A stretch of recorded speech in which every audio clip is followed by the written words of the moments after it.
of that city's most beloved and valued leaders.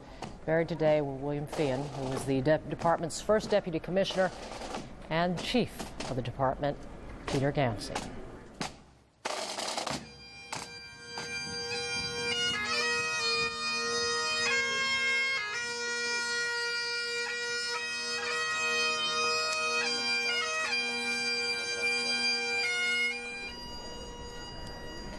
And the goodbyes continue. Manhattan today, as a whole, saying goodbye to a man who is truly a dearly loved figure by so many in that city, known to many people just as Father Mike, known to all of them as a friend and as a caring man of God.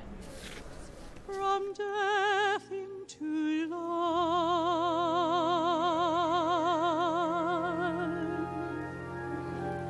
shepherd me, O God.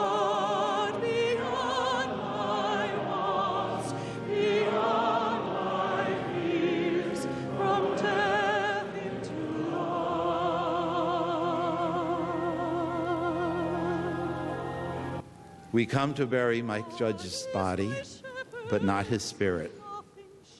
We come to bury his mind, but not his dreams.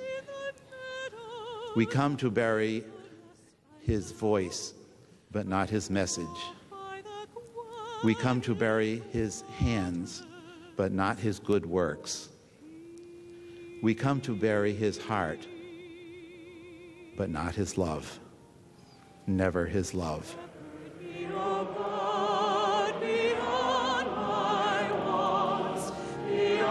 We have to remember the spirit, the life, and the love that Father Mike left us,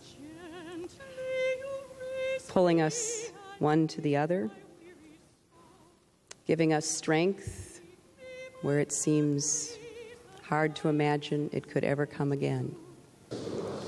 May the Lord now embrace you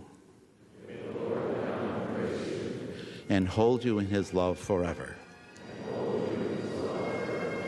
Rest in peace. Amen.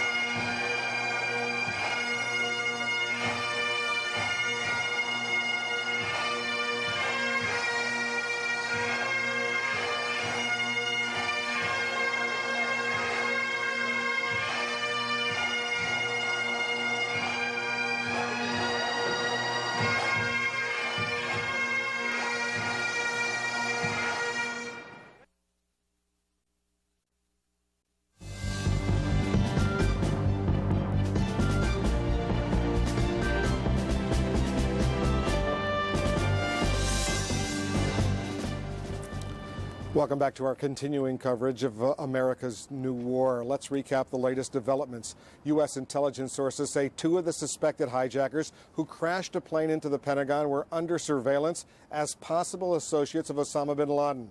One of the men was seen on a surveillance tape meeting with another man suspected in last October's bombing of the USS Cole off Yemen. Supreme Court Justice Clarence Thomas delivered the eulogy today for Barbara Olson, a lawyer and a conservative television commentator. She was aboard the plane that crashed into the Pentagon. She was the wife of the U.S. Solicitor General Theodore Olson, who was remembered as a woman who strode boldly through life, not slowed by any challenge or obstacle. The Pakistani government says it will support the United States in its response to the deadly terror attack. President Bush puts it simply. He says, quote, "We are at war and will respond accordingly." And Defense Department officials announced today that work will be getting underway soon to rebuild the Pentagon. They say the damaged part of the building will be rebuilt within a couple of years. The death toll from the crash there now stands at 189, including 64 people who were aboard the jetliner. More here on the importance of what Pakistan has to offer. Pakistan's Cabinet and Security Council today pledging to fight international terrorism. Earlier in the week, you will note that Pakistan already had vowed to fully cooperate with the United States in its fight against terrorism. From Islamabad, Here's CNN's Tom Mantier on the significance of that. Decision time for the Pakistan government of President Pervez Musharraf. We will consider all the pros and cons. He opened the 4-hour joint meeting of the Cabinet and the Security Council with a call for a moment of silence to honor those who died in America. We were then excused as they discussed the U.S. call for help to punish those deemed responsible for the acts of terrorism in the U.S. Pakistan has already offered assistance in the battle against terrorism, but it's still not clear how this government will assist the United States if a military operation is required. Following the meeting, Pakistan's foreign minister preferred to talk about the United Nations, not the United States. Consistent with Pakistan's record of support for the decisions of the Security Council, it was decided that the government will discharge its responsibilities under international law. The UN Security Council has passed a resolution to condemn the acts of terrorism. The United States has pressed Pakistan to help, asking for permission to use Pakistani airspace if military action is required. We are in the process of discussion with regard to details of the specific proposals. I can only indicate to you a general policy of support. While sources in Washington and Islamabad are reporting full compliance with the U.S. requests, the foreign minister revealed no specific proposals or agreement. But in a sign of the political tightrope being walked by Pakistan's military leadership, even general support is enough to anger many here. Pakistan is going to be in the front. America is putting them up front. The problems are all going to be in Pakistan.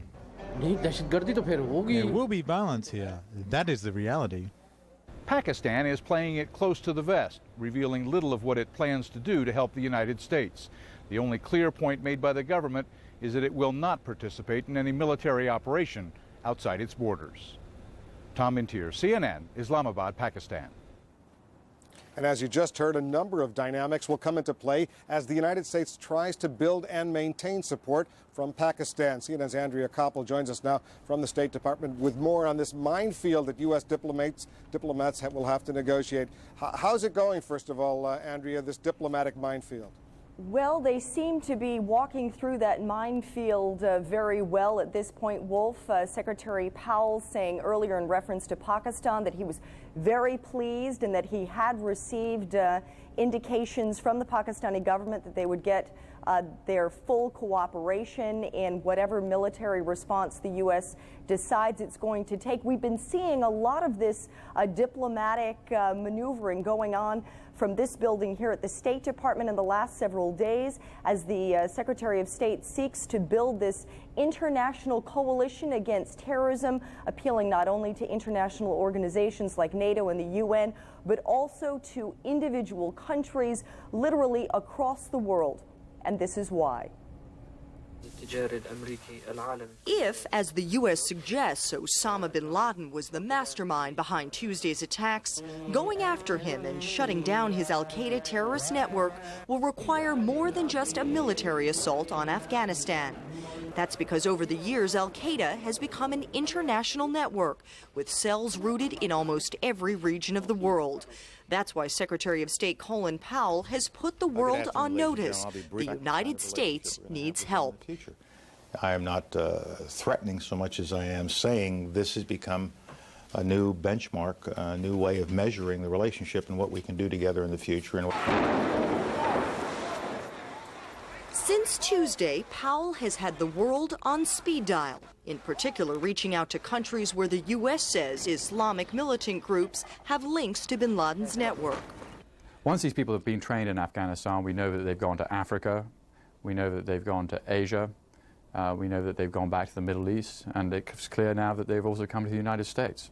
People like Ahmed Rassam, the man charged with attempting to bomb the United States over the millennium.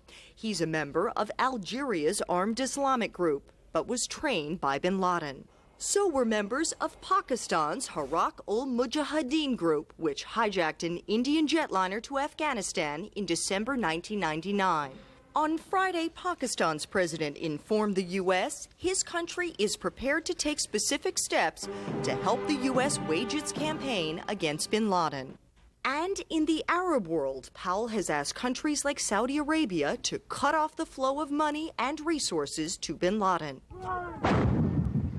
For Secretary Powell, who led Allied troops to victory in the Gulf War, this war against terrorists will be fought on an entirely different battlefield. And so you have to design a campaign plan that goes after that kind of enemy. And it isn't always blunt force military, although that is certainly an option. But diplomatic sources say whatever option the U.S. chooses to take, it will need the support of the Islamic world, of many Islamic countries. Such support would send a strong message to bin Laden and to his Islamic extremist supporters around the world, Wolf, that they have nowhere to hide. Andrea, I'm wondering what kind of reaction Secretary of State Powell has been receiving from the Russian government and the Chinese government. On both fronts, very positive reactions. We know that Powell's deputy, Richard Armitage, is going to be heading to Moscow midweek next week, on Wednesday, to hold this U.S.-Russian working group on Afghanistan that's been in place for the last several years. The Russians, as you know, have their own problems in Chechnya with Islamic extremists, and the Chinese as well have their own problems with Islamic extremists in the far northwest in Xinjiang province. And so both countries want to join this war, they say, against terrorists around the world, Wolf. Andrea Koppel at the State Department, thank you very much. And we're just getting in some new video, first-time seen video from the Pentagon in the immediate aftermath of that Tuesday morning hijacked plane crash into the Pentagon. Let's take a look at this new video that we haven't seen before. It's from the Department of Defense.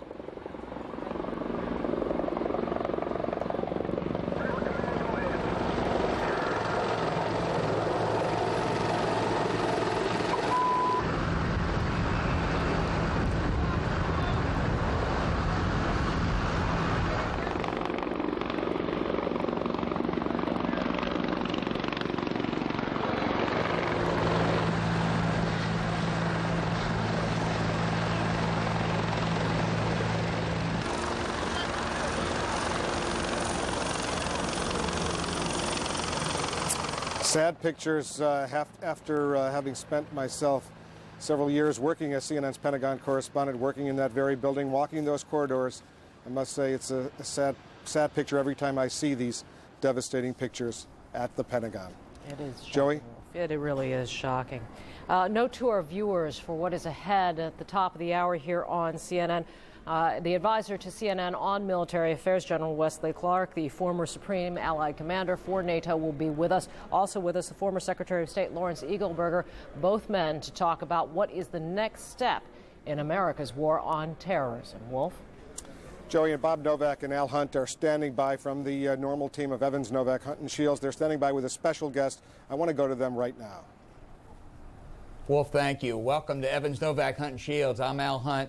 Robert Novak and I will question the chairman of the House Intelligence Committee. He is Republican Congressman Porter Goss of Florida. Mr. Chairman, all over Washington on Capitol Hill, people on your committee, on the Senate committee, have been saying this is an intelligence failure on the part of the CIA, that there wasn't advance warning of this catastrophe. Was this another intelligence failure? I don't think that would be a fair characterization of what happened, but certainly we didn't have the information we needed it when we needed it. There are many elements to getting information to our leaders and in order to take the proper defenses and proper responses for these matters.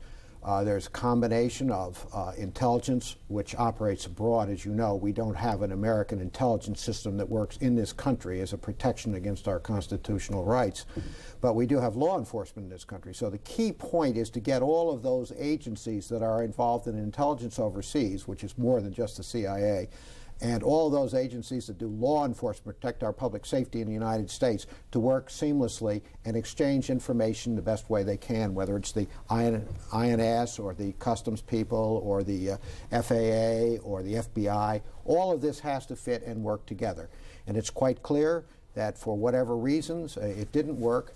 And I would point out one other thing, and this is not an excuse. The fact is, we're a wonderful, free, democratic society. We are a country where freedom is respected and loved, and we go about our business in a somewhat naive way compared to other countries. That makes us a fairly easy target. From the standpoint of accountability, sir, do you think perhaps George Tenet, the director of the CIA, will have to take the fall for this? I don't think so. I think that would be unfair. I think George Tenet is, first of all, doing an extraordinarily good job as a director of CIA. He has an amazing grasp and a very quick fix on these kinds of things, and I've seen it in evidence in the past 72 hours. He has the president's ear. I know he is very much involved with getting the intelligence community organized to fit the threats of today. The truth of the matter is that Mr. Tenet has inherited an organization that has been underfunded, it is under-resourced, it deals with capabilities that are not entirely designed for the types of threats or technologies that we have today, and it has been sort of hard kicking us out of the rut we were in. It's the same kind of problem we've seen at the Defense Department to deal with today's problems, because they're not perceived as priority problems in this country. Most Americans were not thinking terrorism or anything about it until Tuesday morning. In addition, sir, to all the liabilities of the CIA that you mentioned, there are many people in the intelligence community, and including people in Congress, who believe one of the problems is the rule that was put in about 1996 against hiring unsavory characters as paid informants. Do you think this has impeded the ability of the CIA to get advance warning of terrorism, and do you think that this restriction should be eliminated? The answer is yes in both cases. Unmistakably, it has restricted our capabilities, and I guarantee you I can tell you that with confidence, because I have talked to our operatives around the world, and to a man in the field when I'm out there saying, could we do more if we could get permission to do it, the answer would be yes. The question of taking that risk and possibly having a diplomatic incident if something went wrong has weighed heavily. And we have made a policy decision back in Washington. Others have made policy decisions that we won't take those risks. Part of that is also a hangover from the problems of Central America. And there's just no question about it. There is a divide. There has been a discussion in this country about that. And it was sort of a societal decision to lean a little more on the sides of civil rights and emphasize that rather than the national security side. But nobody wants to shred the Constitution. That's critical. We are going to protect our rights and our freedoms in this country. That's what we are. That's what we stand for. On the other hand, we are clearly going to have to take some different restraints and some different practices in order to enhance our national security so this kind of stuff doesn't happen again. Chairman Goss, the issue here, I think, is one of how effective it would be. Experts on some of these terrorists say, you're not going to infiltrate Osama bin Laden. These are small, family-oriented cells. And moreover, in the past, what you've done before that directive, it's been an excuse for thugs like Noriega and even some of Osama bin Laden's people to go on a CIA payroll and use it as a card for doing terrible things. Why won't that happen again? Well, I've heard that argument a number of times. I will have to respectfully disagree. We have some extraordinary men and women right now overseas taking very high risks and doing very important work for the United States of America. I cannot sit here and list all of the successes, all of the bombs that did not go off, all of the airliners that did not crash. Please accept for me as true that there are a number of them, because our folks have been doing good work. We don't have enough people. We don't have them all in the right places. We have been underfunded. People have not thought that having a good human intelligence capability was as essential as having other things, and consequently we did not fund it. It was not a priority item. I'm afraid now that we have an audience that is listening to the plea for more human intelligence. Clearly we're going to get it. But let me tell you, you don't just push a button. This is a half a decade or more to train the right kind of people, to recruit the right kind of people, to get the people you need everywhere. Sir, is this particular offensive, those 4 airplanes that did those terrible deeds last Tuesday, is this particular offensive still a threat? Yes. The answer is not as to airlines that I know of. I cannot identify any specific team or so forth, but I can tell you there is still the intent. The target is clearly still here. I have heard... Still aimed primarily at the nation's political and financial center, do you think? I am relatively confident that it is accurate to say that the real estate between the United States Capitol and the Pentagon is still a target area. It's not the only one. I am confident to say that other easy targets, vulnerable targets that are particularly filled with innocent people that are easy targets to hit, which would be the terrorist tactic, where they would go in and do the most atrocious type of activity possible, the most heinous thing they could do in order to provoke the United States to take a unwise answer, to respond in a way that drags us down to their level. The President of the United States has clearly said we are not going to be dragged down to that level. Secretary Powell, Secretary Rumsfeld, Dr. Rice, all of the people on the team, Vice President Cheney, have made it very clear. We will get specific information, and we will respond on the basis of good information to go after the people responsible and make sure that nobody else gets hurt. But, Mr. Chairman, the same people who say that we don't have the intelligence capabilities, for many of the reasons you stated, to get an advance warning, say it is very, very difficult to find not only who perpetrated this, but where they are now and get at them. Isn't this a tremendous problem to pinpoint these people and not just send out a blunderbuss attack on some Arab country? I know I feel the frustration, as every American does. I want to go out there and do something right now, and I want to use muscle, but you've got to understand, you've got to deal with terrorism with your brain. This is a cerebral matter. These are cunning people who are trying to suck us into things and take advantages of our weakness. So there is no easy target, but there is an international global network that has support systems, training systems, banking systems, money laundering systems, ticket buying systems, all kinds of things involved in it. We have a very broad trail. We are pursuing that trail right now very diligently. That is going to lead to opportunities to target. Now, as you heard Secretary Powell just say, this is not necessarily a blunt military force activity exclusively or perhaps ever. Maybe some of this can be done in other ways. My view is that we are sooner or later going to have to resort to lethal force because I know that there is fanaticism involved. But, Mr. Chairman, in 1998, after the embassy bombings, when President Clinton ordered the airstrikes, we ended up bombing a pharmaceutical plant that probably was just a pharmaceutical plant. We ended up bombing empty terrorist camps that didn't have anybody in them. Surely all of the terrorists have cleared out of Kabul and Afghanistan and their present camps after the threats that have come out of Washington this week, haven't they? Let me put it this way. I think you are correct that it is the style of terrorists to do their thing and run back and hide in their hole. And I think they have very deep holes. And if anybody has ever seen the terrain in Afghanistan, it is very tough terrain. Ask anybody in the Soviet military about Afghanistan. But don't forget, the President has redefined for us state support for terrorism. And very clearly now, we are talking about safe harboring or any other type of cooperation or tolerance or winking and nodding at it. So we are, I think, are going to give states that we identify, and we already have a great list of them to work with, where activities are going on, and say, we will give you the opportunity to cooperate, to roll these people up, to put them out of business. We expect you to do the right thing, and if you don't, we'll be back and talking to you. Mr. Chairman, and I suspect we are going to get a lot of cooperation, and indeed we are already. We're talking about a war, and I think you have said this is a long-run proposition. It is It's not going to happen easily. It's not going to happen quickly. Is it also inevitable that it will have to involve American ground forces going into places around the world, the Delta Force, SEALs, Rangers? Is that an absolute inevitability? I don't think it's an inevitability, and I wouldn't rule anything in or anything out. I think that would be very But I'm wise. just saying that because in the past we thought we could all do it through sending some cruise missiles, which were easier. No, forget it. Risk is here. There are going to be casualties. Every leader of our country has said that. I'm sorry to say that, but this is a very serious war. These people expect a long haul, and they're going to get a long haul, and we will have casualties, so expect that.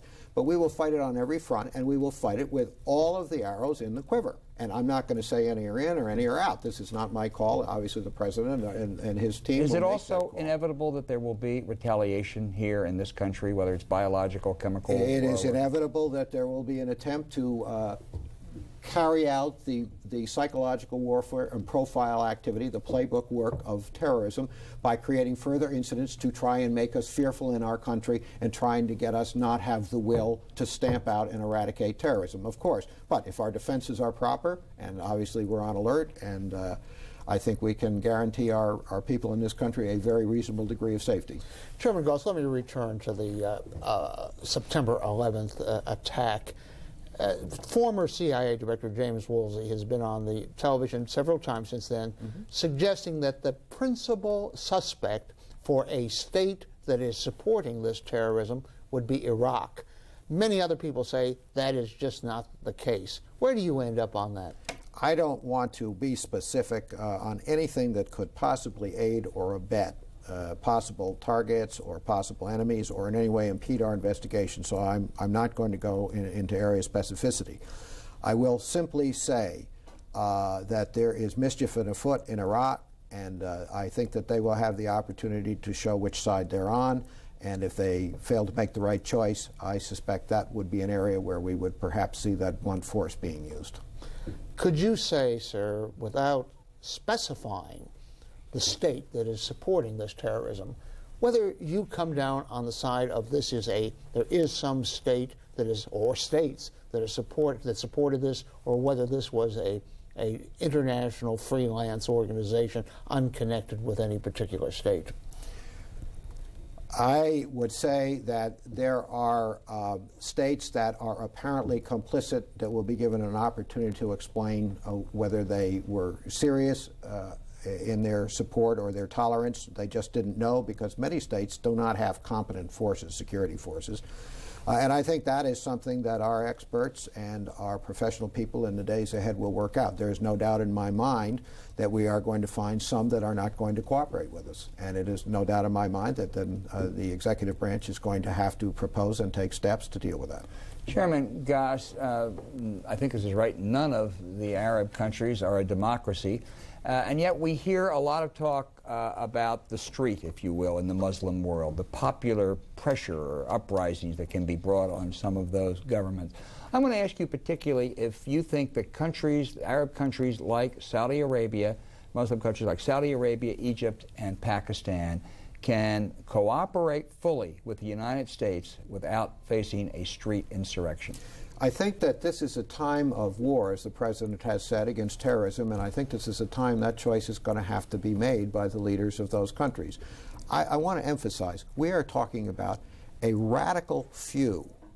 We are not talking about most of the people in the Arab world. They are decent people getting along, trying to earn a living and have a life like everybody else.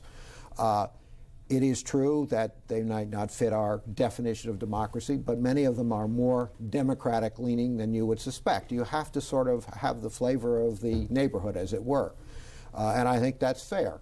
I also feel very strongly that there is a problem for the presidents of some of those, the leadership of some of those countries, because they do have an element. It is no secret that Egypt has had some serious problems, and that efforts have been made to take out the President Mubarak, and that they've had horrible tourist fatality from terrorism in that country. That is risk. And I think what we are saying now is the time has come to deal with that, because we know it's there, and they will have the choice, and I'm sure they'll make the right decision. Mr. Chairman, we're almost out of time, but let me ask you the big question. Sure. For 25 years, we've had a ban on assassinations. Mm-hmm. With a new war on terrorism, should that ban be lifted? Let me put it this way. I think lethal force at time of war is understood, but it is not a first resort. It is a last resort. I cannot foresee there will be a targeted list of assassinations. I can foresee that there would be an effort to arrest, as if it would be, some of the principal troublemakers, and in the process of that, I would expect lethal force to be applied, and there could be casualties, including those we are trying to arrest. Mr. Chairman, one measure of a victory for the terrorists might be, in the opinion of some people, whether you close down Reagan National Airport, the close-in airport is the only airport at the moment that is closed down. There are rumors that it will never reopen. Do you think that is a prospect? I certainly heard those rumors, and I think it probably will be sort of a bellwether case about the balance between our national security and protecting people reasonably, because good human being American citizens work in those buildings, and if they are going to continue to be targets and we have not been able to remove the threat another way, then perhaps prudence is to keep it shut. Our hope is we will remove the blight of terrorism and we'll go about our business. Mr. Chairman, that's all the time we have now. But Congressman Porter Goss of the Intelligence Committee, I want to thank you very much for being with us today. Thank you. From Washington, I am Al Hunt. And I'm Robert Novak. More of CNN's live coverage of America's new war